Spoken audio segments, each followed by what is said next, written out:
Mbote na bino balandi na biso banso bozali kolanda biso na ngonga oyo na kati ya émission na bino La Voix de neutralistes indépendants o ezali système ya sika oyo Front de Libération Nationale du Congo amemeli biso na kati ya mboka o ezali parti cher ya mwana mboka Kapen e Likanyembu. Tangu nyonso na kolobaka na bino na kozalaka ngai moko te na kati ya émission oyo nazali tangu nyonso na ndeko na ngai Eric Djenebala. Mbote Eric. Oui, Mbote Hélène Mwadi.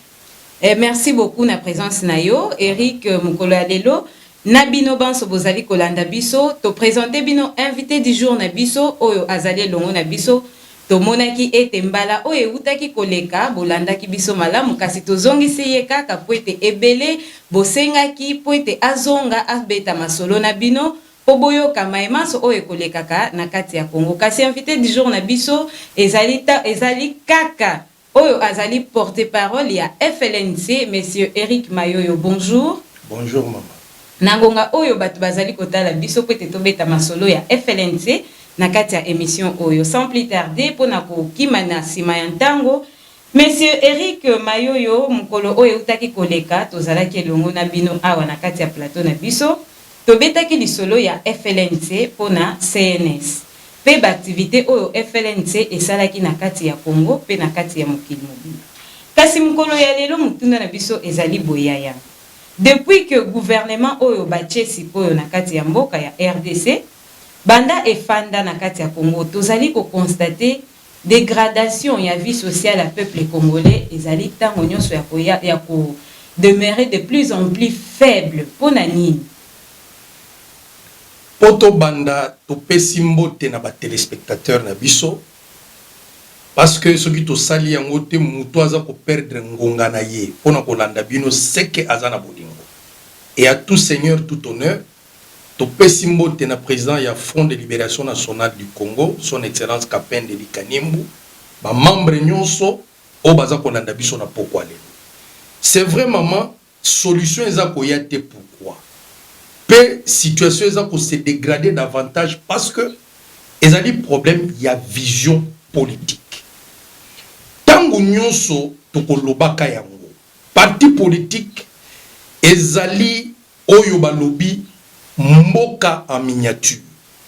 Ezali na kati ya parti politique nde boko yekola lolenge nini boko kamba mboka parce que mingi balobaka parti politique et salami pona ko conquérir pouvoir.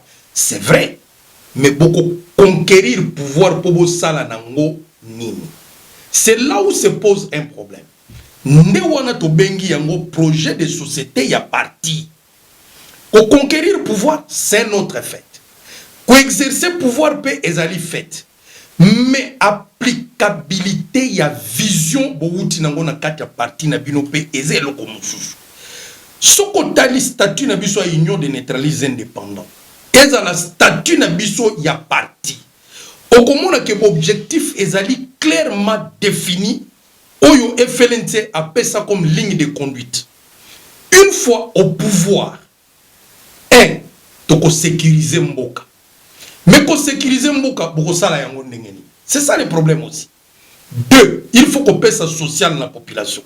Mais social na population ba pesa kango en créant des entreprises, en créant de nouvelles structures. Parce que tango boye boko longola baye beaucoup tité.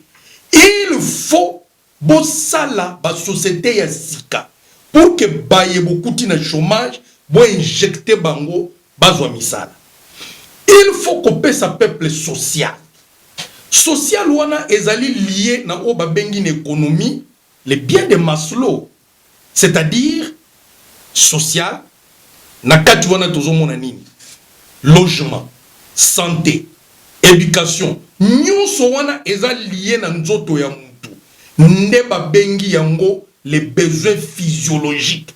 C'est-à-dire eza na trait na vie ya mutu. Mais tala ba gouvernement nyonso yé en dehors ya gouvernement ya papa Kasavubu. O quand même akutaki mwa ba structure vandaki.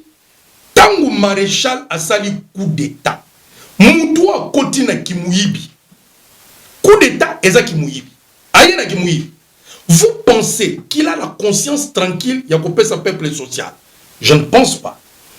Maréchal a oumeli titi enge mutu tango za ko oumela na pouvoir mayele elemak.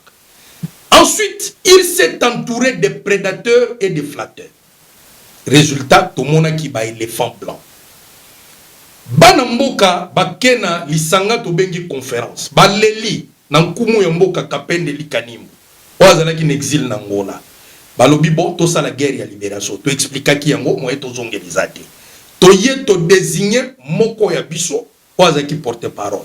Mais lokola atosaki engebene. Orientation ya leader kapende te to yebi résultat.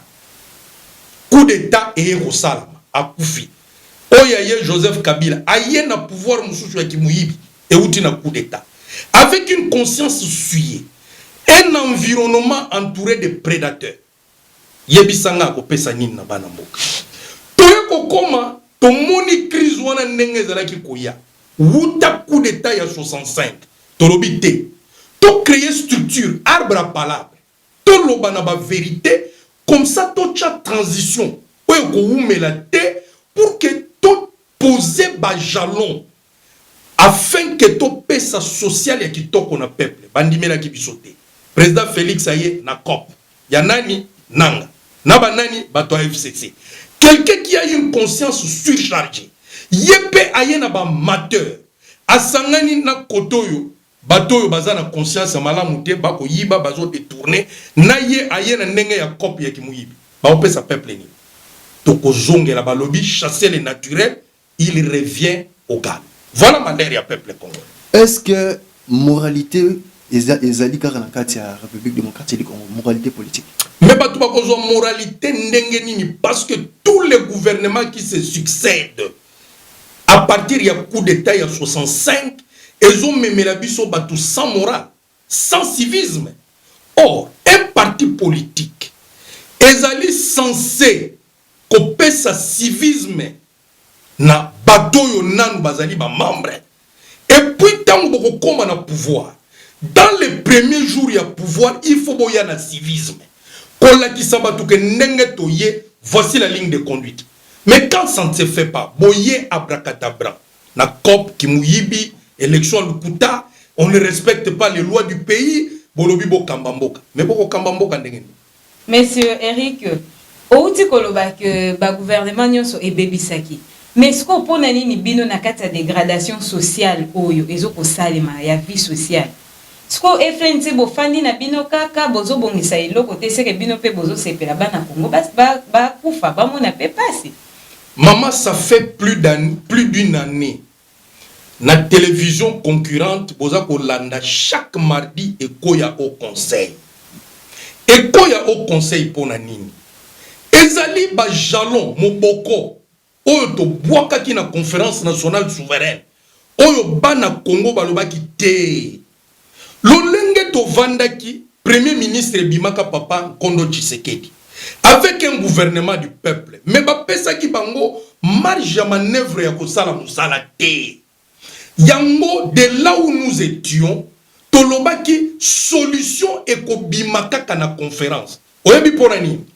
Conférence epesa ki constitution républicaine. Or mboka poe vanda sur le plan sécuritaire et social et loba liboso ezalaka mibeko. Mibeko evandi na kati ya constitution. Nde kuna ba papa liyaou ainsi que sa commission ba pesa ki biso constitution ya bana Congo. Oto bengi républicaine. Et là qui signe une républicaine. Oyo ba Congolais ba vandi ba sangisi mayele na bango ya bonzambe na ya kelasi. Ba paya ba interférer te. Deux. Tozala qui déjà na ba piste de solution à travers ba commission non sur la conférence. Mais place mbebe ya ki ko sala mezali nini. Mutu alingi kondima mabe oye moko asala kite. C'est-à-dire oyibaki obomi olingi ba loba yango te. Or, na kati ya libota, ce qui problème ezali. Pobo bongisa ifu oloba na ba vérité. Yango moni to tchaki moboko to lobby, to kende kaka na oyo to salaki na ba ne 90, nde kozongisa équilibre. Parce que na kati ya définition ya neutralisme, mo équilibre ezali. Équilibre nde salaka mutu. Équilibre pesa ka mutu stabilité. Nde kuna lisusu, il fallait qu'on réconcilie, qu'on concilie, puis qu'on réconcilie les Congolais. Ce qui ne s'était pas fait. Tant que yo salimbeba, au boy o te réconcilier na peuple, na bande konayo. Mais beaucoup apporter solution nani. Beaucoup apporter. Moi je ne vois pas comment beaucoup ko aider Mboka à avancer. Monsieur Eric, au lobby que peuple congolais et sangani et pesi maele oyo ya batope oyo ya bonzambe. Siko constitution oyo biso tozali kosalela lelo na kati ya mboka. Ezali maele ya bonzambe te. Ezali pe maele na biso moko te. Mais on dit que constitution ngo pesa ba problème. To bengi yango constitution ya ba belligérant. Pourquoi? Tangu basali Laurent coup d'état, Laurent Désiré Kabila coup d'état. Joseph Kabila ye akutaki mboka e kabwan lolenge pe biso to kutaka ngo na ba 63, 64. Osolanda mama. Nazola. Akuti mboka e kabwan ba contraindre ye na bapaya. Balobi monsieur, lokolo ye wana na volonté à peuple congolais te landa obiso to lobi na yo kende ko solola na ba rebelle. Yango nde manation ya constitution o ya ba belligérant. En son temps, Nkumu Kapendeli Kanimbu azalaki invité na Belgique. Ayebisi bango constitution eza conflictuelle. Lokole uti na makanisi penda ya bana Congo te e komemela biso kindoki na mboka. Tala lelo. To kwa ina piège wana. D'abord, Yemoko Mutazale ko kambamboka sous cette constitution, il ne l'a jamais respecté. Aye ko longola 2 tours à 2 tours moko. Abuki Mibe, Bondoki. Oyaye, n'étant pas belligérant, bo imposer une constitution oyo. Mais une constitution dans laquelle il ne se retrouve pas. Au moment que Kazaka wana e ko komela ye trop serré, ye pe ko lukanini. A komisa yango na niveau ya taille na ye e ko mema biso nani na conflit lisusu bondoki. FLNC bosala makasi bolongo la bondoki wana Eric makambo ezoloba ma azoyoka. Nazoyoka. Monsieur Eric, Front de Libération Nationale du Congo, loko la partie initiateur ya Bofongolisi misala nyonso ya CNSS. FLNC ezo sala nini pona komonisa misala ba résolution oyo ezwamaki na CNSS. To bandaki na sensibilisation lokola na lobby na chaîne concurrente. Sikoto comme une étape ya mise en application. Il y a un temps pour chaque chose. To bandaki nanu na ko sensibiliser. Ko yebisa ba congolais nini to salaki nini to lingi. Lokola ba yoki biso suffisamment, je crois l'heure est venue. Vu la dégradation sociale au moment où tu koloba, si quoi commis tango ya ko poser d'institutions précurseurs ya mboka moko ekozala stable à travers la transition yango bomoni o ebimisa ki plan de sortie ya crise oyo. Ce n'était pas pour rien. Dès que transition wana il faut kota en application pour que eloko ne loko ezonga na place na yango to remettre dignité ya peuple congolais, to pesaye sécurité, to pesaye social. C'est alors que tu peux penser au salab élection ya kitoko oyo même président wa ko bima mukili mbaba ko beta maboko balobi oui ba congolais ba telemi lelo ba komi bato. Sikoyo na ndenge bolobi bongo tolobela nanu pona ba résolution ya CNSO esalemaki na 2017 au boutaki kofongola yango pona kosilisa misala nyonso etikalaki. Est-ce que na ba commission mibale wana o etikalaki depuis les années 92 o etikalaki ya assassinat na bien malaki na batu wana bokozongela kaka biloko akala bokoyeko bosa na yango te bozongisa Kongo na bomoko po ete totambola elongo tokende tobongisa mboka na biso kozongisa mboka na bosika yango nde ezoboma biso. Omoni tangu bozoloba makambu ya kala. Mais je ne comprends pas. Eza loko lozoloba na papa na bino akomi papa kala. Na ndenge ni? Non. Conférence ezali elamba te. Conférence ezalaki mibeko. Mubeko ya kaleza te. Ne voyons pas la conférence en termes ya masolo. Non. Ou en termes de papier. Conférence ezali mibeko. makambo zoloba ya ba commission ezande mibeko maman. Donc ngasoyi na yibi boko kananga. Mais bien sûr maman, la loi est opposable à tous. Et moralité oblige, il faut que banda na biso moko nanu oto kozala bakambi ya mboka. L'exemple vient d'en-haut. Tala lelo toza na problème en face na biso. Scandale utu wapi. Na mutu ya mboka. Na kati ya institution présidence. Mais quand on ne sanctionne pas, peuple azo mona bondoki ya ndenge wana. Mais exemple nini bozo pesa bana oyo bazo kola lelo atala papa na ye na télévision ba cheye kraka papa yibi mboko wa république. Mais république ezali ngai na bino y compris na bana na ye. C'est-à-dire yibi pembo nga bana na ye. Yaba koko na ye, yaba noko na ye. Parce que mbongo wana eza lokola cotisation to sala à travers impôt na ba taxe. Mais un individu se sert de ça et voilà. Monsieur Rick, Nani Front de Libération Nationale du Congo ezala libérateur ya peuple. Question ane salinge sengo. Omoni depuis l'année 50 oyo mboka oyo ezala ikoluka solution les FLNT fut. C'est comme on dit au commencement était. Au commencement était les FLNT avec les compagnons politiques. Toke na table ronde. So koke na Belgique, okuta mo koloto na biso kuna. Ça c'est un. De deux. Tozongi mboke koti na nungu nungu. Mais c'est encore les FLNT ba benga biso to sengate.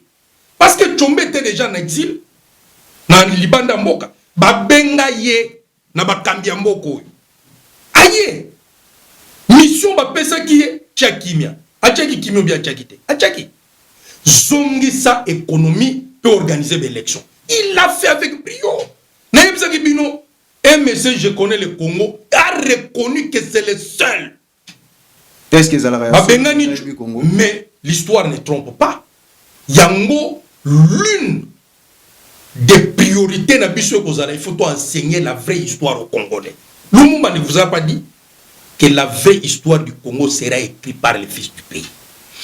Tant que Bengani Tchombe na pouvoir, coup d'état est banani basala kike mboka ezwa premier commissaire d'état o lelo to bengi premier ministre biso FLNT na nini to sala ki bitumba contre impère wapi na Katanga na mbula nini na 77 na 78 c'était des grandes guerres célèbres na mboko il y a 80 jours na ya 6 jours et yebani Mobutu ayoka ki son abi soki na lobeli makamba bato te ou bien na sali makamba lingi danger zoya ndebo monaki a nommé premier commissaire d'état plus tard ayeko fongola élection législative o lelo to bengi ya ba ezalaki ba commissaire du peuple lelo to bengi yango législative esili wana te tangu Mobutu akangi penza na kati ya dictature mboka mais c'est encore les FLNC toyeki ko déboulonner ko déverrouiller omoni oyo balobaki on nous allons déboulonner ba déboulonner te mais les FLNC avaient déboulonné Mobutu to déboulonner poudre d'escampette to ye to tchemoko ya biso to bandi ko observer mais to ko comprendre que ingratitude na ozanga koyoka ya bato ozanga discipline ozanga civisme ezangisa ki Congo élan à travers libération en 97 ya Fidel Ndelelo moni FLNT ayaki ko lamuka lisusu aye ko sala réouverture ya conférence nationale souveraine nde suko tozo chité na transition pour vous montrer combien d'exploits auto sali na kati ya mboko mais tala parcours ya ba parti concurrent parti ni no ko tel misalelo oyo akoki ko concurrencer biso na ko sunga mboka bango baza ba champion ba coup d'état ya kimuyibi ya ko bala ko tonga ba immeuble ko détourna ka ba bien ya peuple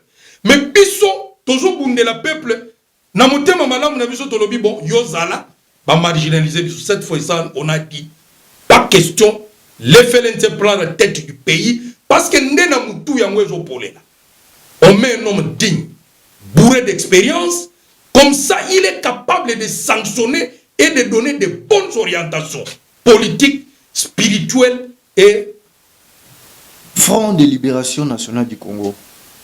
Nanzela na ye, il y a système politique na ye. Ils ont même le peuple. Si j'ai nini, il y a malamu, il y a société. Il y a du bosso sécurité. Ce qui sécurité est alité. Tout ce que vous pouvez tenter est nul. Bref. Boyoka ki bandeko yo to uti ko bengana na pouvoir awa. Groupe ya Kabila. Balobaki na bino nini. Ce qui projet de société na bango simba qui parce qu'il y avait la guerre à l'est. Mais n'Angola place to uti guerre sali 28 ans. Mais l'Angola tala ezandenge nini. Oyo pe aye oyo ki te ba partisan na ye ba bandi déjà. Au président ko sale loko te parce que déjà ba groupe rebelle o te. Il faut sécurité. Sécurité ezali extérieure et interne. 2, il faut nanou ko yeba. Problème ya congolais ezalaka ni civisme. 3, au pesa congolais social. Na wuti ko loba les besoins physiologiques ya Maslow. C'est-à-dire ko pesa congolais logement, musala, ko éduquer ye ba kelasi ya malamu, ko sala réforme ya enseignement, ko futa ye malamu. Omoni, mutu soka azana li futi ya malamu, azana musala ya kitoko, transport ya kitoko, alati veste cravate azoke ne musala na bis climatisé, alongwe na ba fourgonnette, ako se sentir mutu. Mbalamoko a commis kotisa l'action gouvernementale. Vous comprenez? Voilà à peu près les lignes maîtresses. Mais c'est vrai que outi koloba nyonso wana est-ce que FLNT za na budget oyo koki kopesa bana mboka makamba mudelo ano? Mais maman journaliste au Sekisinga, tout ça na coffre fort mondial. Oh. Oui, la RDC en elle-même regorge au ba pays mususu ezana ngote. Mais awa RDC olobi ke regorge ba richesse au ba pays mususu ezana ngote. Mais tozomona lelo passe eza ko bakisama, c'est ko bakisama. Mais pour tozo ba dirigeant ya COP baza inspiré te baza éduqué. Boli misanga terme. Parce que quelqu'un qui vient au sommet de l'État qui est éduqué, qui est orienté, qui est un leader. Parce que nayoka bazo benga batu na ba quartier leader. Non non. Le leadership ezali muto yo akamba mina bonzambe pe nzambe aza kopesa ye provision na vision. C'est ça le leadership. Oyo to tanga na classe bozo tcha, ce sont des managers, quelqu'un qu'on met juste pour gérer, mais il ne sait pas lui-même ce qu'il est en train de faire. Il reçoit seulement les ordres de mettre à penser. Mais président Kapende Liganimu, c'est un leadership ou un leader au vrai sens du terme. C'est un homme qui reçoit les orientations divines. Tozalaka na ba David na ba Bible. Bazo so orientation tata Nzambe. Nde ba ye ba pesi orientation wana na ba ye bazali nzinga nzinga. Mais pas de flatteur. Nde eko kende tina niveau ya population. C'est ce qui n'est pas le cas aujourd'hui. Tozo zela binokas na nyonso wana. Mais tout le belana nous mukie pour la lutte contre coronavirus. Est-ce que nandenge makamu FLNC bozali kolanda makamu nyonso ezali koleka na kati ya mboka? Tout à fait. Kasi lelo bakonzi mboka bazwaki décision pona kopesa nini oyo gestion ya fonds national pona lutte contre coronavirus et pas ya ba religieux. Est-ce que FLNC eza d'accord? Pe na ndenge ba religieux baboya kiango eza eloko malamu to eza eloko mabe? Na seki pourquoi? Au moins le président Tangu azana no moralement corrompu. Ayena cop na bondoki na pouvoir. Azana source ya légitimité te. Akoluka adiembela. Alina adiembela l'église catholique na ensemble ya basali na Nzambe wana lobi. Parce que bato liboso ba contester élection ya président Félix César. Église catholique. Tilelo cardinal Mbongo telemela kaye. Maintenant, alingaka somba conscience ya mutu na Nzambe. Heureusement, akutani na béton. Mais yé moko aza béton? Te! Béton na zolo bende. Yé aza béton te. Bon aza na. Yé aza zéro. Béton ezali cardinal. Na papa na biso ya église protestante. Omoni bato wana mibale. Déjà avant même élection, bazale ko la musamaele na biso. Bokeba bana Congo. Et ce sont curieusement les deux qui ont écrit. Ce sont tous la position de Sonic Afuta. Ceux qui réellement basent le basal dans Nzambe, balanda ba collègue na bango. Sinon, Félix Agoloba, omoni, na zubino. Boloba qui j'étais mal élu. Mais ce qu'on dit, proposition dans Ganegeni. Quelque part, c'est une décision réfléchie, mais le président voulait jouer au malin.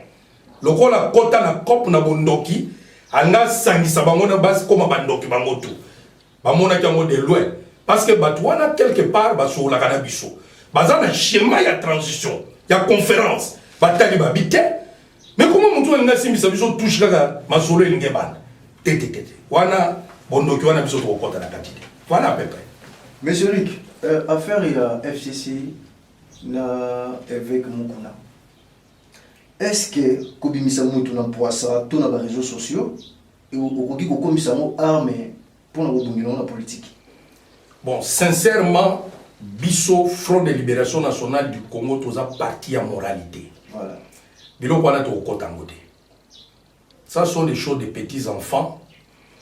Ça reflète même la République. Non, parce que nayoki soni na mawa. Batata mikolo. Boko te ya batu bonzambe. Ozolanda bien. Et salinga pasi na moté. Vrai ou faux, là n'est pas le problème. Mais moutou déjà ceux qui imaginent na yo bimina lolenge ya bienté et senga ka meya culpa. Est-ce qu'on comprend? Oui. Vraiment, nous les problèmes de moralité, je pense qu'il y a des choses sérieuses qui ont perdre de temps à corriger tant que vous avez besoin de conseils. Tu peux corriger plus tard. Parce que tu as vraiment des éléments où ils ont fait ça et mayele ya kolobela en profondeur. On comprend. Tu as des détectives, tu as la gâte, tu as fondement ya ba vidéo anaki. Donc ça nous met à mal de parler des choses qui touchent l'éthique des personnes. Monsieur Eric Tokolobela makambo o ezali koleka na Sénat tomoni mbutu ezali à propos ya ndeko mwana mboka Alexis Tambwe Mwamba makambo ezali koleka pena lolenge oyo alobelaki mama Bijungo ya nakati ya plénière. Est-ce que FLNC et respectaka et pesa et respectaka ba droit ya ba mama nakati ya lisanga kolandisa makaka titre ya émission yango na ina ya no labino. Qu'est-ce qu'un sénateur?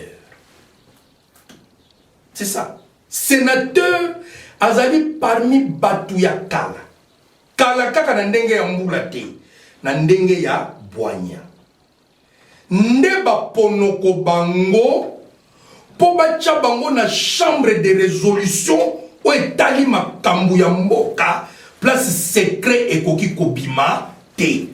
C'est ça un sénateur. Mais nani yango akoki kokoma président ya Sénat. Statut ya union de neutraliste indépendant yebisi biso boyi. Pour statut wana za mayele ko ute pa tata nzambe. Nde papa kapenda ye ko tangisa biso bakitani. C'est ça l'histoire. Balobi, oya koyiko koma président ya Sénat. Es ba koponoko ye na batu ya bwanya ya kala ya mayele ya République. 1. 2.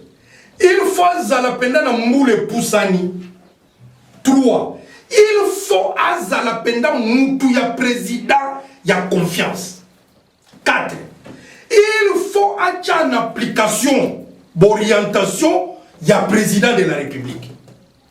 Bon, na cas d'espèce. Est-ce que kaka ndenge to suki wana profil ya mutu azawana na kati esimbi nani? Mais aza mutu ba mbule belé de. Te yango mona lobaki na yo ancienneté la mbula kaka te. Mbula kaka te.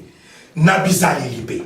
Moralité, mœurs, civisme, ça fait partie de l'ancienneté. Okoza na mbule belé yango bakamba ba vidéo bolobia omoni tata ya mbule belé metala maka yango wana tata wana pe lokola za ko répondre na profil oyo te donc tout est déjà faussé akomi wana ndengeni kasi na bondoki ya élection alukutati encore un problème omoni mais banani yango baponaka président Sénat balobi il faut azala na sentiment ya président de la République. Président de la République, fandi ma candidature na.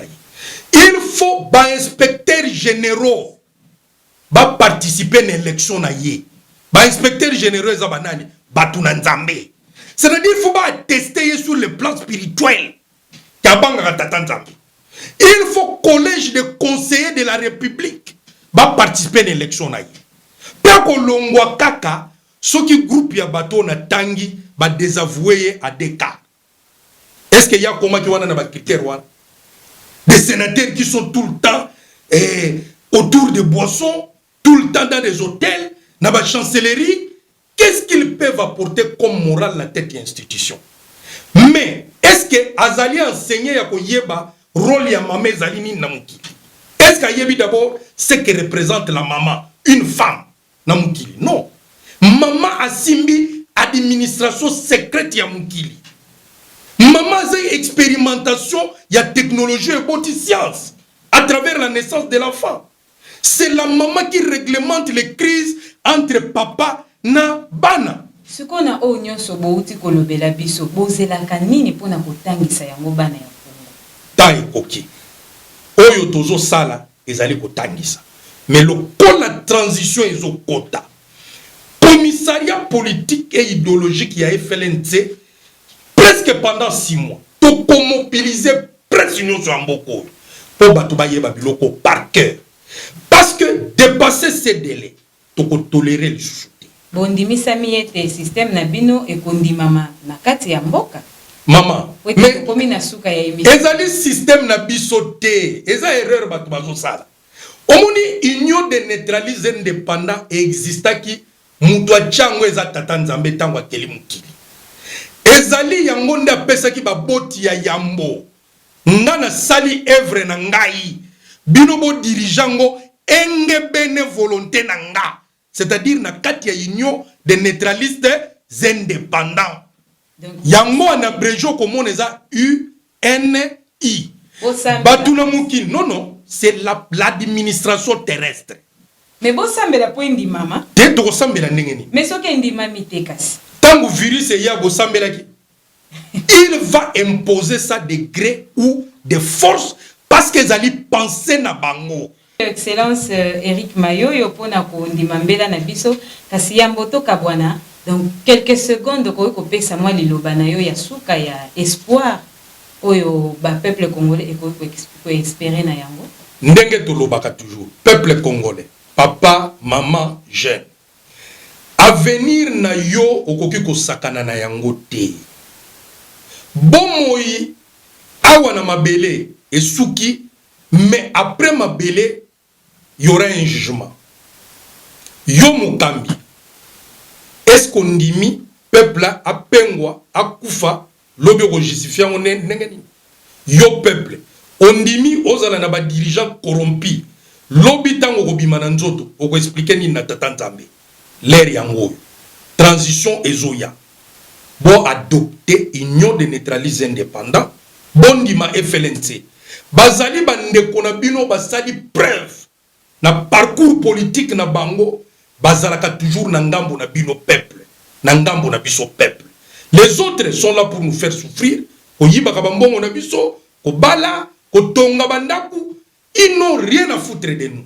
Opportunité yango to boy lobie koma soki to yebaka to profiter lokola président ya FLN sa envie a mema biso bon port a baliser schéma nzela pardon pour que tout la biso institution digne et capable pour que lobby même à toto zui mutuelo lenge nini ayaka ko continuer suite ya misala. Merci na bino pokwela.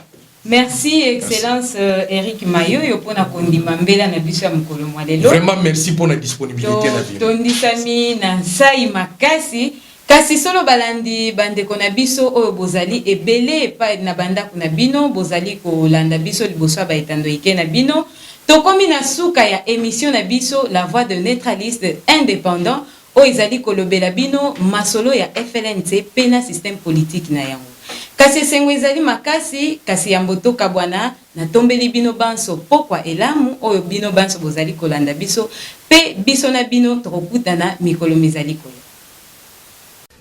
Fier de nous revoir. avec nos parents et nos frères au drapeau des 5 couleurs. Nous l'avions perdu en voyage du roi des rois. Fiers de nous revoir avec nos parents et nos frères au drapeau des 5 couleurs. Nous l'avions perdu en voyage du roi des rois. Congolaises et Congolais, nous sommes pas